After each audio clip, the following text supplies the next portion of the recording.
All right, cool.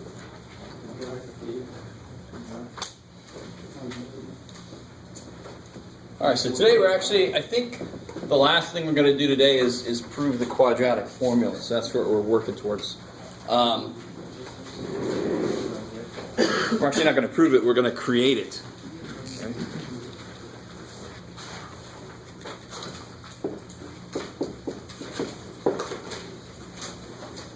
And let me say this, I think this book, this is one of the few books that actually references this dude. Let's see if I can find out where he is. Cardano. Well, if so, they don't put it in the index. Shoot. Let's see, I thought it was in here. Maybe not. Oh well, too bad, Jeff. Oh, I know where he is. So there was this guy, his last name was Cardano. Of course, this is what's missing from all math classes is some history. And you're like, don't mix math and history, man. Come on. What's next? Math and English? And I'm like, yeah, I did teach a linked math English class. But Cardano was insane. He's really got an interesting history to him. Probably needed some meds that didn't exist back then. But he did some good math when he was lucid. He was a big gambler, so he's into gaming theory. He was a big drinker. He had duels with people. It was insane. So some math history is actually kind of interesting. But one thing Cardano did, some of you guys, we still need to prove this, but most of you guys should have seen the quadratic formula before. So today we're going to actually create it. But this is what it looks like here, right? What goes in there? B squared minus 4ac over 2a. Good. So you have to know that. You have to know that. You have to memorize it. Today we'll create it. We'll prove that it's that.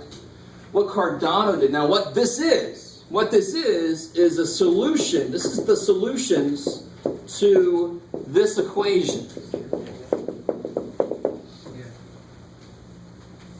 All right, so just to make you feel even more like you want to leave early today, we are going to solve this equation where A, B, and C are A, B, and C. They're not numbers. Sounds awesome. Right? But now here's what Cardano did. He said, that's nice, that's easy, that's bullshit. Let's do this one. Do you see how that would be harder? We're not going to do this one, don't worry. This would take a lot. Way too much. But he actually worked out what the solutions to this looks like.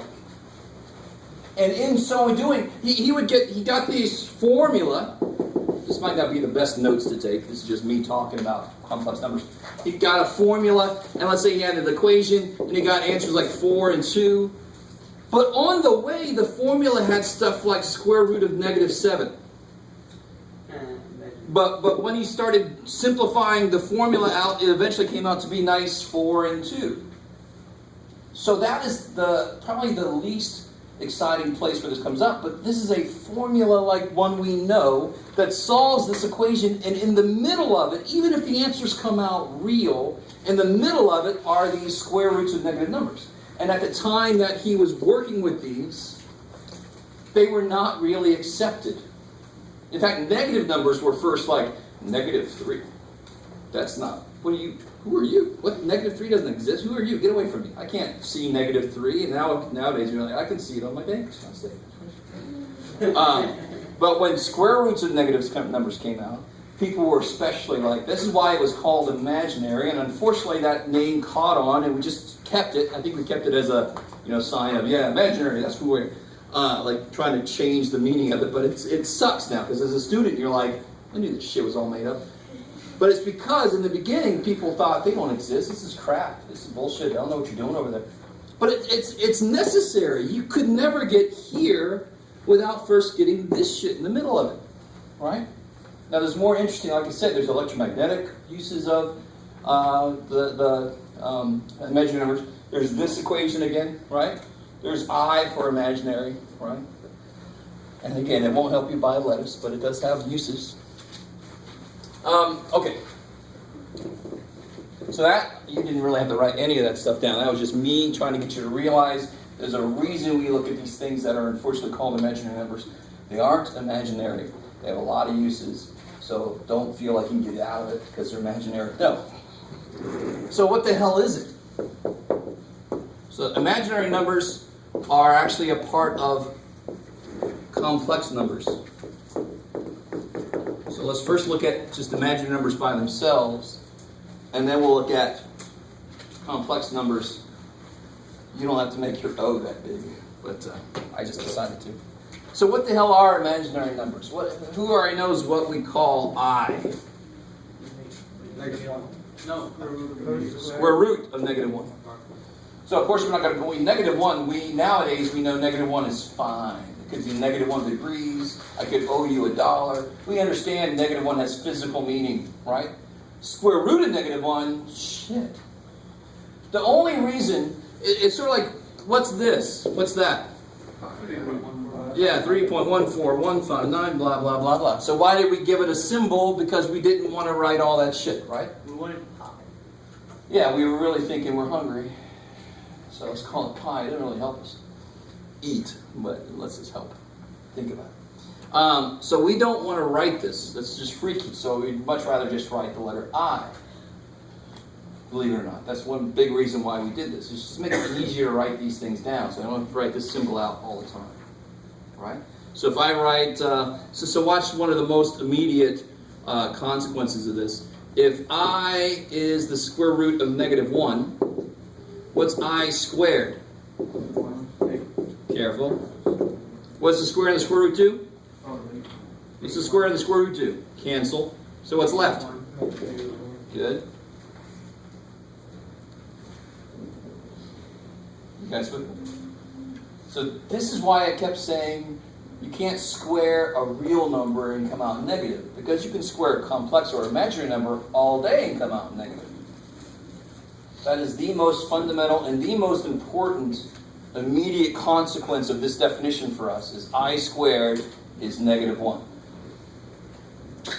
Are you guys cool with that? All right. And a real quick little side note. This sort of has something to do with this, but I saw this in the homework. Is there a difference between these two things? Yes, there is. There totally is. Yeah, there is. All day long. In fact, it completely has something to do with this. This has to be what?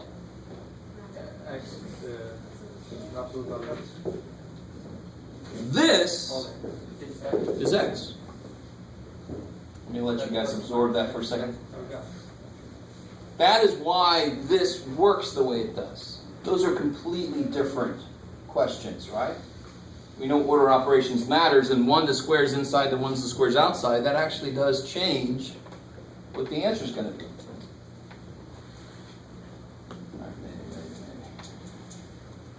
Okay.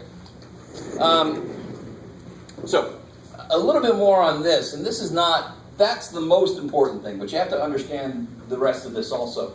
If I know what I is and I know what I squared is, I probably should investigate some other powers. And then we run into a very weird place. I don't know if some of you guys might know this. So I to the first is I. That's amazing. Right? That's groundbreaking. I squared is -1. Because it's I times I. Using what I know, how would I figure out what I cubed is? Why? Isn't I cubed I times I squared? Isn't that true? Yeah. So don't freak out. Order, powers of, you can say it, Jeff. Properties of exponents. I like this look at them. Properties of powers don't care what the base is. So I would still add the powers here, right? So I cubed is I times I squared. Why would I write it like that? Because I know what I is. I didn't know what I squared is. So this will be I times -1, so it's -I. I like it. So I finally caught up to those of you who said it already. I just want everybody to realize why it's true. Alright, and let's keep going. I to the 4th, how could I rewrite that? I squared times I squared. Kicks ass. What's I squared?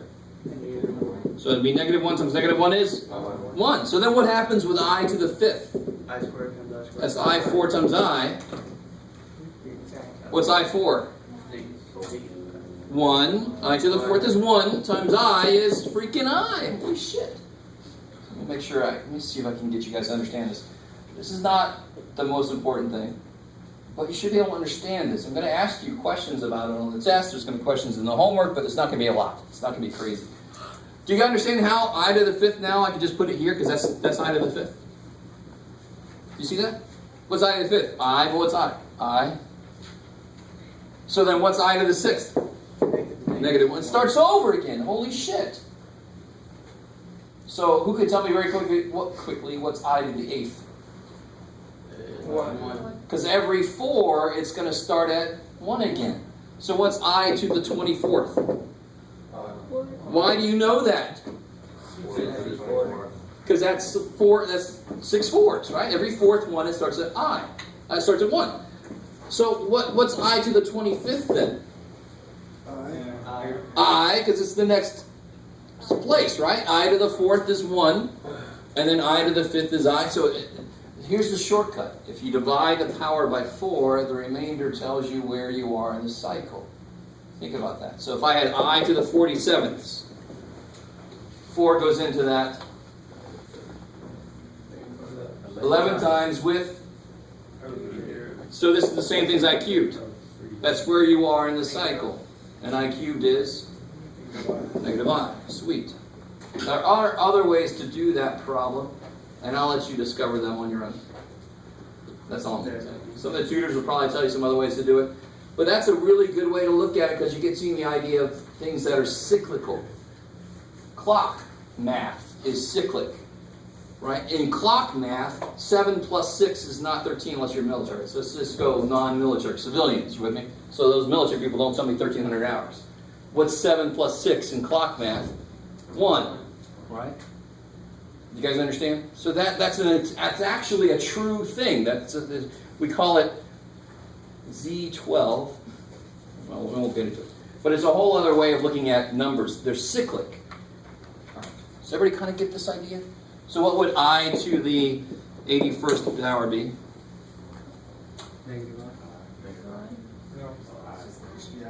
Yeah, what's 4 goes into 81, who cares, with 1 left over. So it's I to the first, so it's I. So if you divide it by 4, because every 4th one starts at 1 again, the remainder tells you where you are. Because maybe this will help out. What's I to the 0? What's anything to the 0? 0. What's anything to the 0? 1. So if I had remainder 0, I would be at 1. Remainder 1, I'd be at I to the first. Remainder 2, I'd be at I squared. All right, that's all I'm going to say about that. That's plenty. Either you get it or you don't. Negative 5 and 6. Say one more time. Negative 5. Yeah, now if you start throwing coefficients in there, things will be a little different. So do it again, negative I. Not 6. 6. 6. To the 6? Yes. Yeah, okay. So 2 steps. What's negative I? That's negative 1 times I, right? What's negative 1 to the 6th? 1, because there's an even number of negatives. And so now I can just do I to the 6, and that would be divided by 4. It's got remainder 2. I squared is negative 1. Cool. Right? So that's how you treat it if they throw some negatives in there. You just handle the negative by itself, and then you handle the I by itself, and you put them back together. That's cool. I'm not going to go too far with that. Right? I just hope you get that idea. The most important thing is this. All right, so let's go this next step. Let's build up. So that's imaginary numbers. Complex numbers have a real part plus an imaginary part. So every single number you've ever seen in your entire life has been a complex number. It just had, as an imaginary part, it had 0 I, right? It had no imaginary part. So, for example, 4 plus 2i, that's a complex number. Negative pi minus the square root of 7i, that's a complex number. Do you see where I put the I there? Why do you think I might put the I where I did? Because it can be measured. Yeah. Can you imagine? I is freaky. I is freaky shit. I think you guys agree. So try to think about this. What's the square root of I? All right? That sounds painful. Square root of square root. This is -1. Nope. No? I. Nope. Too bad. 1 over. Now the cube root of negative I you could do. Because what's I cubed? If I cubed is negative I, the cube root of negative I must be I, right? What's the cube root of 8? 2. Why? Because 2 cubed is 8. So what's the cube root of negative I? I, because I cubed is negative I. See, now that one you can do, that's sort of like not really working it out. You just realize it. But square root of I, forget about it. All right, we don't even think about it. Just stop thinking about it. Okay. So in general, a complex number looks like this.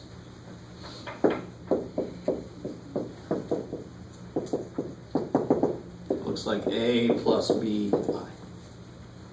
Real part, imaginary part. If you think about it, I know it's a square root of -1, but at the heart of it, this is somehow it's irrational in a way, right? It's got a square root piece to it. Right? So think about that. It's going to come up here in a second. So what do you guys think about this? If I wanted to add two complex numbers together.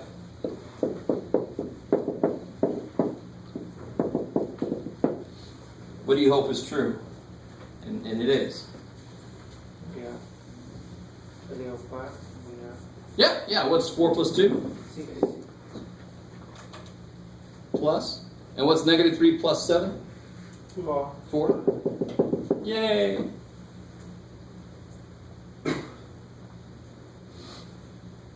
I don't understand. So if I had 4 minus 3x plus 2 plus 7x, what would that be? All right. And why is that? What is I? Tell me exactly what I is. I don't know, some freaky shit. So it's going to act just like a variable. I got 4 minus 3 weird things plus 2 plus 7 weird things is 6 plus 4 weird things. Right? So it acts like a variable because it looks like a variable. It's a letter. It's the letter I. So it should act like a variable to a point. Stay with me. What happens when I go to multiply these together, though? First step is treat it like it's a variable. So try to do that. This is nothing major. The first step is nothing major.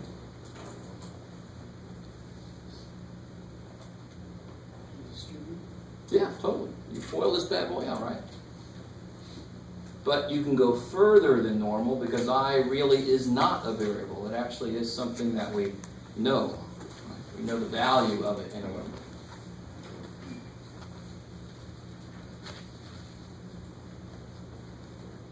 This should show you why I said the most important thing for you to know is I squared, what it is. This is the one that comes up the most.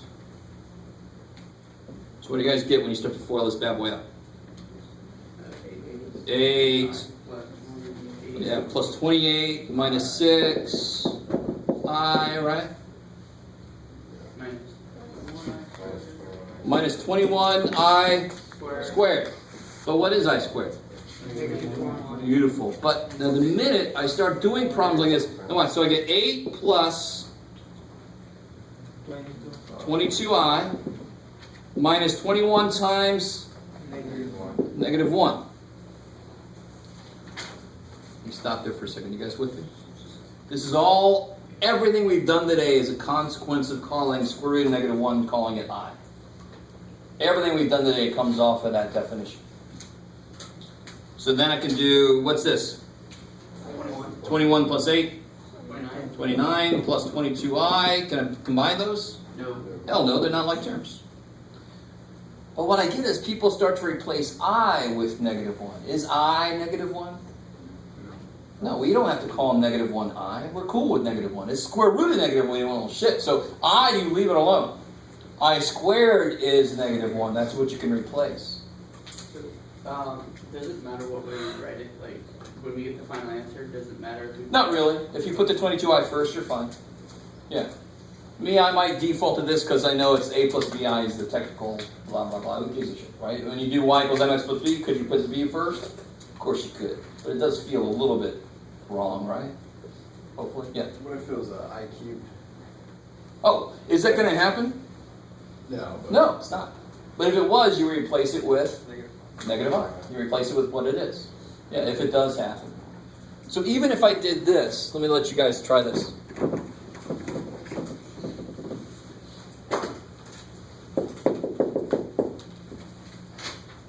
This is where you have to be careful. This is where we forget basic things.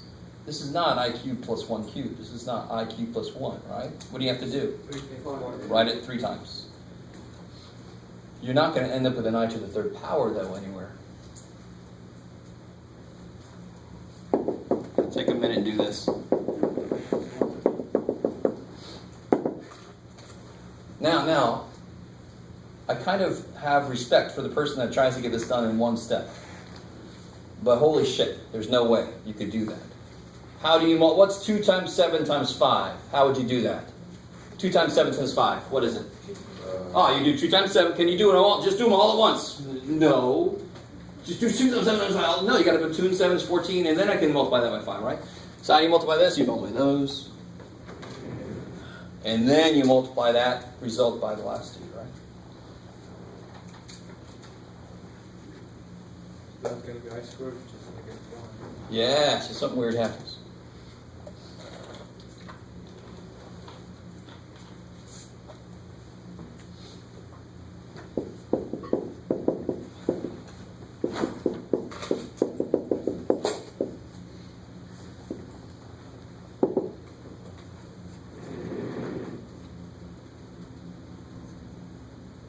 This is why the second you have I squared show up, you replace it with negative 1. I squared is negative 1.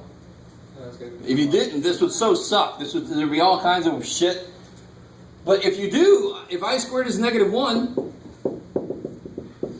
what do I get? 2I. Oh, that's much better. Holy shit, that's much better. Right? So the minute you get I squared, replace it with negative 1 before you do anything else. Yeah? If somebody doesn't replace the I squared... It won't be wrong. You'll get the right answer. You'll just have a lot more work than you should have. Then you will get I cubed, right? Yeah, but if you do these problems correctly, you'll never get above I squared. Because the minute you get I squared, you replace it with negative 1. Then it multiplies with an I. It's not I cubed now. It's negative I. It's fine. So here I get what? 2I squared plus 2I, which is negative 2 plus 2I.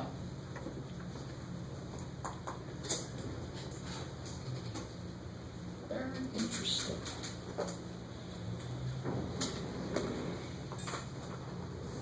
All right.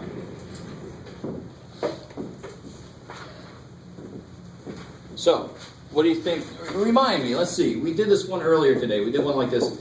We're not going to do it, but remind me, how would I do this? Multiply by the conjugate, right? Which would be multiplied by 3 rad 2. All right, so that's old news. Let's do new news. So what if I have this? This is what I was saying earlier. I really is a radical.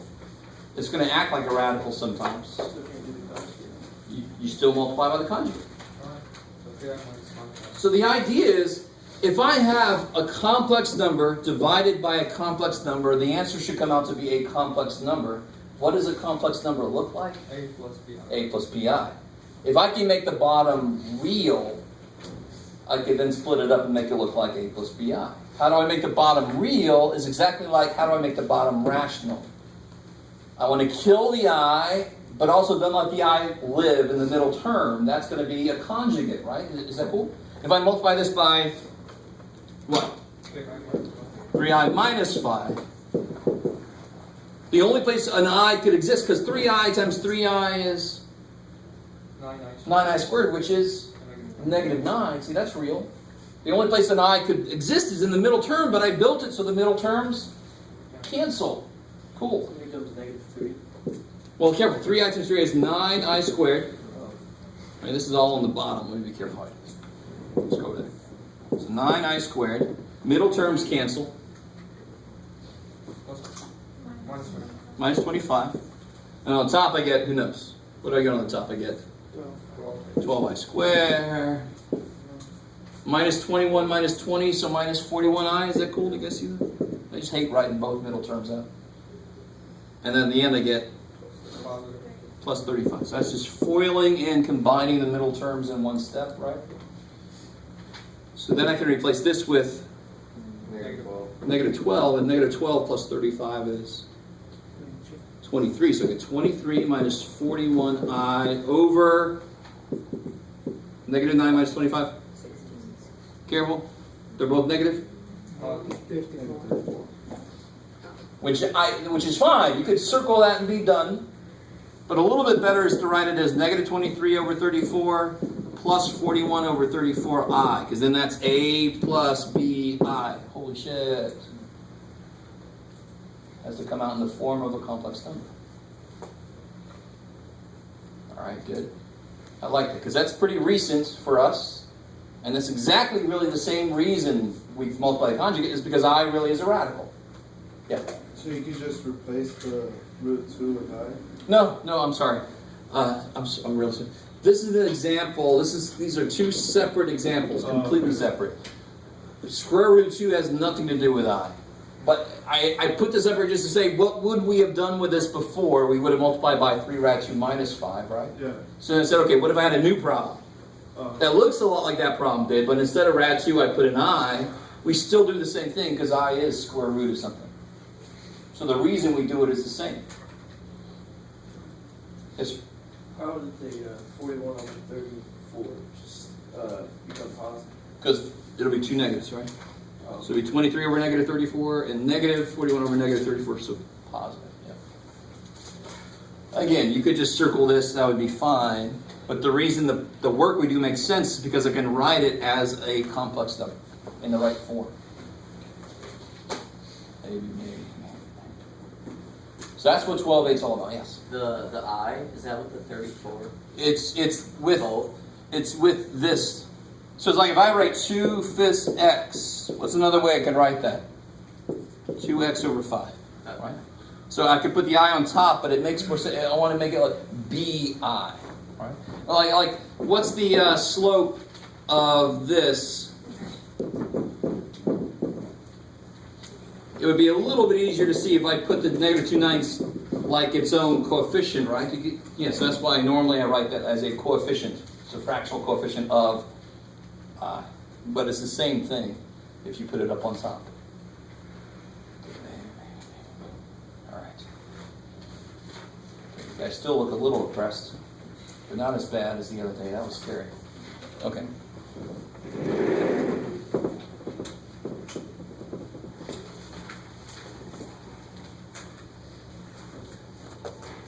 All right. Blah, blah, blah, blah, blah, blah, blah, blah, blah, blah, blah, blah, blah. Yep, that's it. So that's section 12A. So 12A is really just the definition of I, and then nuts and bolts, how does I do stuff? Which sounds like I don't know grammar. How does I do stuff? But that's why I love talking about it stuff. What do the I be? I don't know. So, chapter 13. We'll do a little bit of this, and we'll take a break. It starts off pretty simple. We've already done some of this, so you guys help me out. This is section 13.1. How would you solve this? And the minute you do that, what do you do? Why is that not quite right? That's not right. Plus or minus, right? You've got to take care of that fact that you have two possible things you could square to be 16, all right? So then you get what? Plus or minus 4. Good. I like it. All right, we've done that before. Old news, yes. So if you end up writing something that you actually do have to put the plus or minus, you have the square root instead of, like, you can't just put it with the answer. So you have to actually show it with It's much better if you put it there. If you put it with the answer, I might just put a note, or I might put nothing, as long as you do it every damn time. But if you don't put it the minute you do it, it's much easier to just forget to do it entirely. I want to make it, it's just, to me, it's just part of my, I can't go to the next step until I put it there. So I won't forget it. It's just a part of my, how I do things. Right? Now watch. Why does this make sense? Because if I actually solve this a different way, I could subtract 16 over, right? Just to remind you guys. And then how do I factor this? X equals 4, X minus 4. And then I get x equals negative 4 and 4. Now, of course, I must prefer that way. That's a little bit quicker. Right? Cool. All right. But that's one reason why it's got two answers. The other reason is because I can square two things and have it come out to 16. That's a much more direct reason. So what about this? Solve that. Oh, then you have to apply that. Dude, no longer good to say no solution or something, because now we know. 3i. Yeah. So what do I do to both sides? Square Square root, X, plus or minus, cool. Alright, multiple markers. plus minus 3i. Yeah, good. So plus or minus 3i. Now, exactly why is that 3i? Because square root of negative 9, if I break this up, You get is 9i. square root of 9 times square root of negative 1.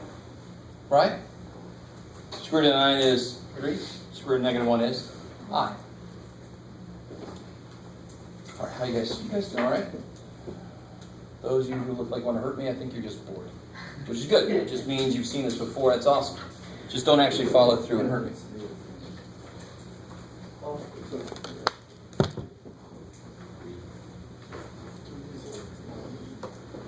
Do you notice something though? That leads to something interesting. What's the other way to solve that? Bring the If I add 9 over, I actually now you start to realize I have to be able to factor that, don't I? Because I got two freaking answers, didn't I? But we're not supposed to be able to factor a sum of squares. Because there's no real number squared that comes out to be negative. Wait a minute. So then I use complex numbers. So 3i, x minus 3i. See, the reason that this works is because I can have them be together. They're opposite signs, so the middle term cancels. And then since they're opposite signs, then the real numbers don't multiply to be negative, right? So that's why this has to be a negative in order for real numbers to work. This has to be a plus in order to use complex, because what's 3i times negative 3i? I squared. It's negative 9i squared, which is Negative 9. positive 9. Holy shit. Right? So how do you factor this? I don't know. Factor x squared plus 25.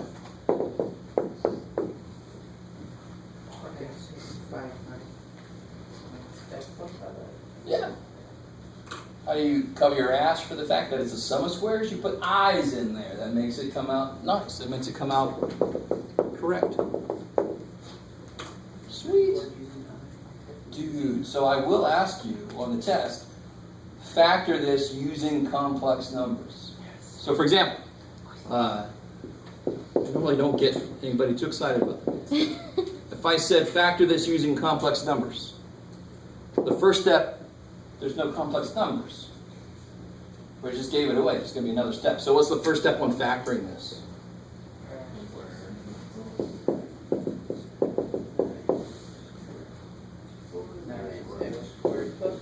Now, you used to be able to just leave him alone, but you can go further on this guy, right? But now you can go further on freaking both of them.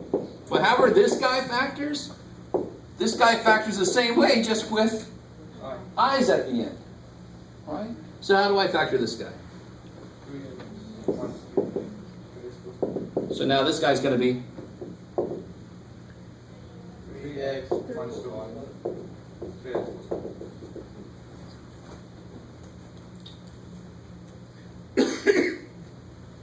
bam. Alright, you guys decent? Do you understand that now? That's why I tried to be careful earlier when I said there's no real number that you can square to come on negative. That's why you can't do sum of squares. Now that we know about complex numbers, we can factor sum of squares all day. No problem. We just have to use complex numbers. So that's the answer to that thing you were writing? This here? Yeah. Yeah. That's the answer. That's how you factor, because none of those can go any further. There's no GCF. I can't go any further. This would be plus for you to use that. Yeah, exactly. Yeah, because if it was minus, real numbers work fine. But plus, I have to use complex numbers. Yeah. All right. And to really, not really blow your mind, but to take a step back, actually, I can factor this too, right? How do you factor this? Do I have to use complex numbers? Hell no. Well, what do I have to use?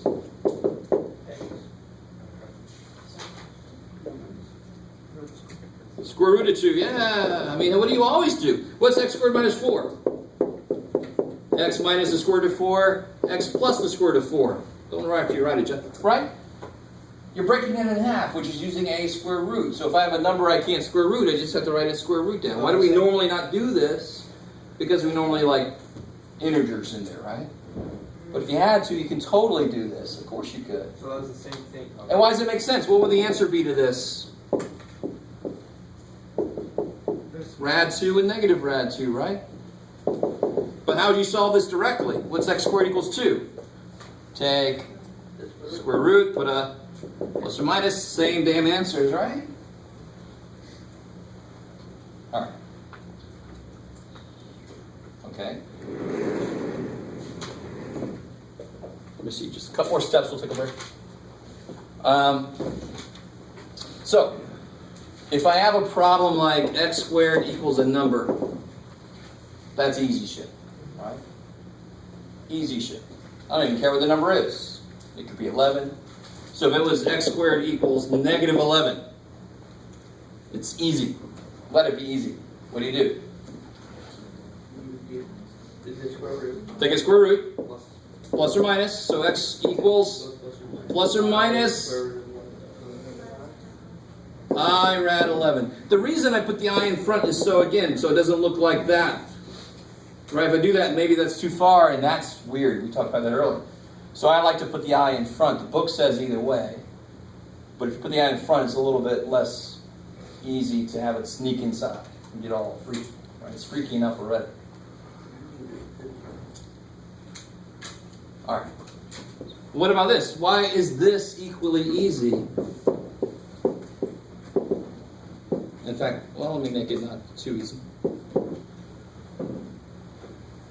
Now, see, people might start foiling this out, but do you see why you don't need to? What can you do immediately?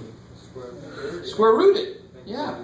I have to foil because of that square, but can't I kill the square? Then I don't have to foil. Shit, yeah. So if I square root both sides immediately, what happens? Yeah, again, x minus 2 equals plus or minus rad 7. One more step and I'm done. Add 2, I get x equals 2 plus or minus rad 7.